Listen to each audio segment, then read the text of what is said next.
I'm all like this, Before I talk anything, make sure you know say today na very good day.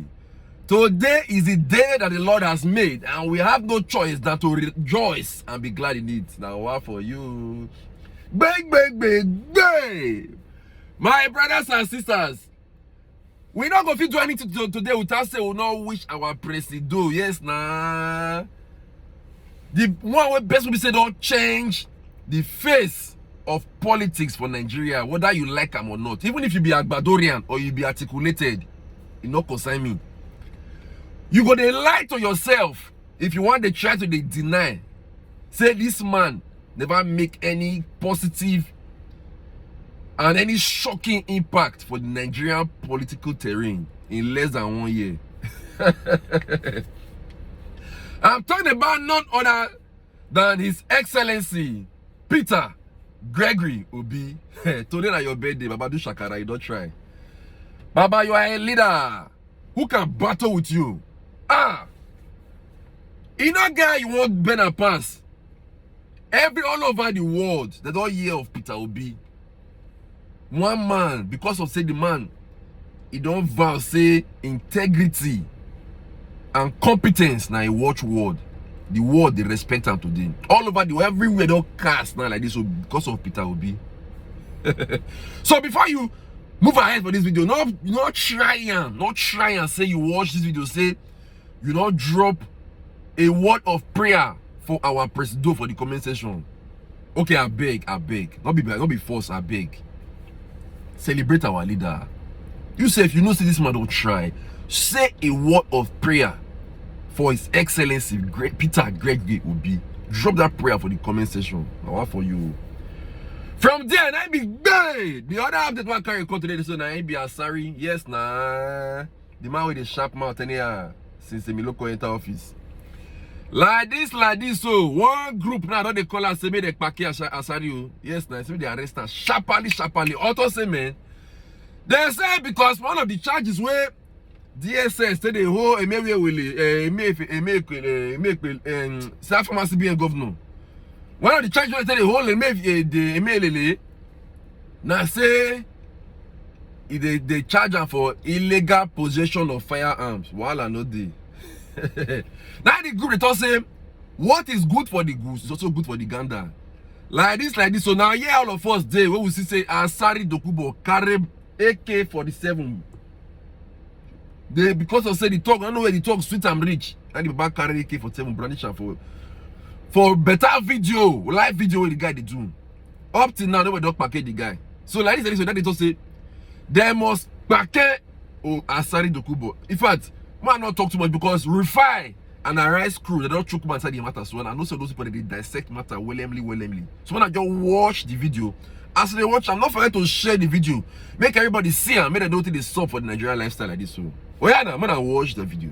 Over the weekend, Rufai, I spoke with SAM Fushika, who, talked about the fact that even this firearm possession that the federal government has charged Emefiele, which, we saw that case over the weekend, is a fine of about 20,000 naira. I mean, this is the charge that they have against Emefiele. But I think the main bone of contention for me, Rufai, is this brandishing of assault a rifle. You see the group calling, Emefiele's arrest as, a shame. In fact, it's almost making a mockery of the whole system at this point. No, but Audrey, even a blind man knows that this is vendetta against Emefiele.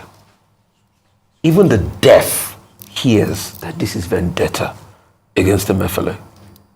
The president gave himself out. He went to a foreign country and he called the CBN rotten. And he had pretty much made his point known as regards this. We all know the speech of Wagbe Naira Pamo and all of that. And the vendetta was so strong that when they tried doing this last year, the court rebuffed the DSS. But once President Tinubu was sworn in and they got their chance, we all remember the calisthenics that happened. How they used a private jet to go carry Emefiele from Lagos, bundled him and all of that with our own taxpayers' money. only for us to see the charge sheets. But they've kept him there for a long month. They've ransacked his homes. Allegedly, I heard it was about 300,000 naira. Yeah, so they've ransacked his homes. Found. I mean, if they found something incriminating, they should be able to put it on the charge sheet after a month. But you see, I said something earlier on, and I think I need to break it down. It's either we are trying to build a funny democracy, a democracy that is a joke to the world because there's no respect for rule of law, or we are trying to build a phony democracy, which is a fake democracy, which is a pseudo democracy, which is militarism. And that's why you see that they are making arguments they are not balanced. Look at the non-state actor brandishing a weapon. Exactly, that's the point. Right there, look at the non-state actor brandishing a weapon. Yes. Should anybody, and the DSS have not been able to do anything. But why would you blame him? Because this non-state actor also goes ahead to claim that he's so important that the president invited him. So when the president invited non-state actors, and right there at the villa, he came to take a swipe at the military of this country, and nothing has been done to him. So when I said earlier on that, Dr. some people are bigger than the law in this country, I've been proven right. He took a swipe at the military, a very respectable institution, but there were no consequences. Brandishing a gun on live video, there was, I think somebody even wrote a petition as regards this. Nothing. Right. So we see how our country is playing out. And I ask again, do we want a funny democracy? Because all of this, the world is looking at us and laughing. This is the Nigeria that wants to be the giant of Africa. Or a phony democracy. And when I mean a phony democracy, a democracy that it's only in name, but the cardinal point of a democracy, which is the respect for the rule of law and the fact that the leaders can restrain themselves from their own personal interest, is no longer the order of the day. So I submit to Nigerians this morning, what kind of democracy do we want? Stating that it is shameful that the DSS, which had failed to arrest ex-Niger Delta agitator Asari Dokubo, whose viral video trended where he brandished military assault rifles and threatened to bring fire and brimstone on a section of Nigeria, has not been arrested and charged for illegal possession of firearms, but instead is pressing charges against Emefiele for alleged illegal possession of firearms. The group also queried why all the bandits brandishing military-grade weapons in videos have not been arrested and prosecuted by the DSS. Dr. Abati. Okay, I recommended the piece by Onikepo Braithwaite, the editor of the lawyer section of this day newspaper, who today wrote a full-page piece titled Emefiele, that the rule of law may prevail.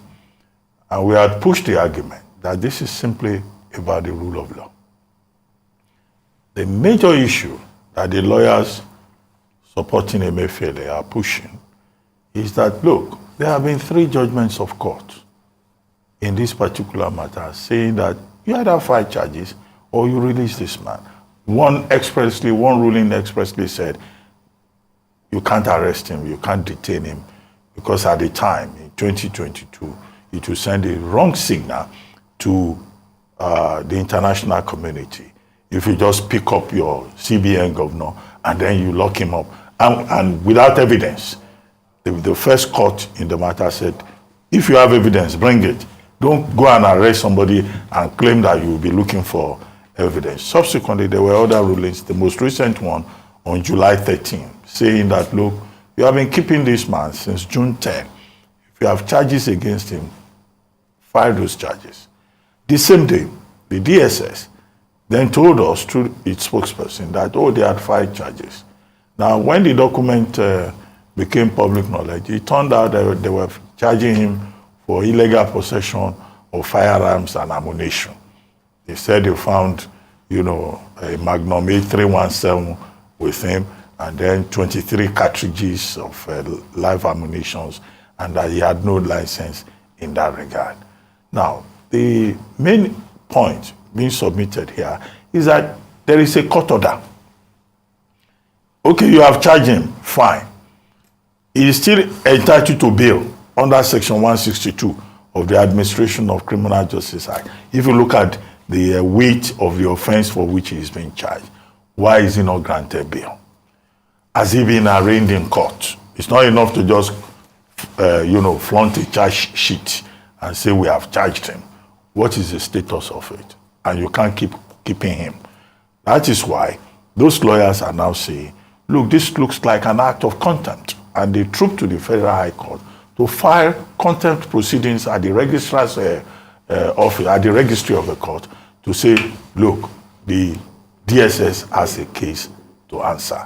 And they went a step further, saying that President Tinubu, in fact, should remove Mr. Yusuf Bichi, in addition to the court committing him to prison for contempt.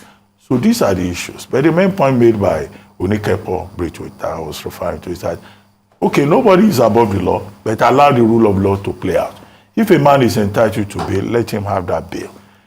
Under Section 35 of the law, there are provisions about fair hearing, even when a man has committed an offense. And in any case, you say you are charging him, part of the story is that you are charging him for terrorism and all of that. Yes, terrorism is an offense under the Terrorism Prohibition Act of 2015, Section 1 thereof. But where is the evidence that he was involved in terrorism? So, and I made the point, that look, since the matter is in court, we cannot jump to any conclusions.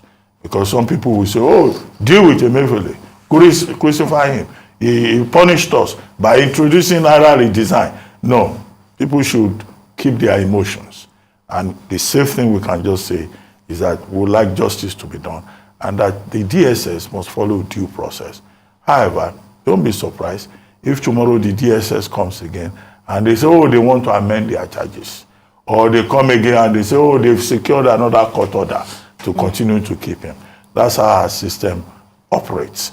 And it's not only Mr. Emefiele that is being treated this way.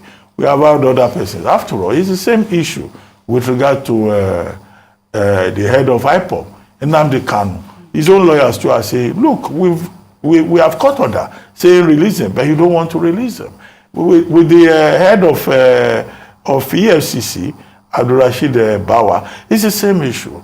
His lawyers are saying, you can't just take a man and keep him permanently. If there are issues, let the people know and follow due process. But let's see how the DSS responds to this and the explanations that they are given. But the most important point is that the lawyers are saying President Tinubu himself should take a look at the matter so that he's not accused of vendetta. Right. So that he's not accused of vengeance. And some people say, well, all of this is happening because the CBN governor went into politics. And I said, whatever it is, he did not act alone.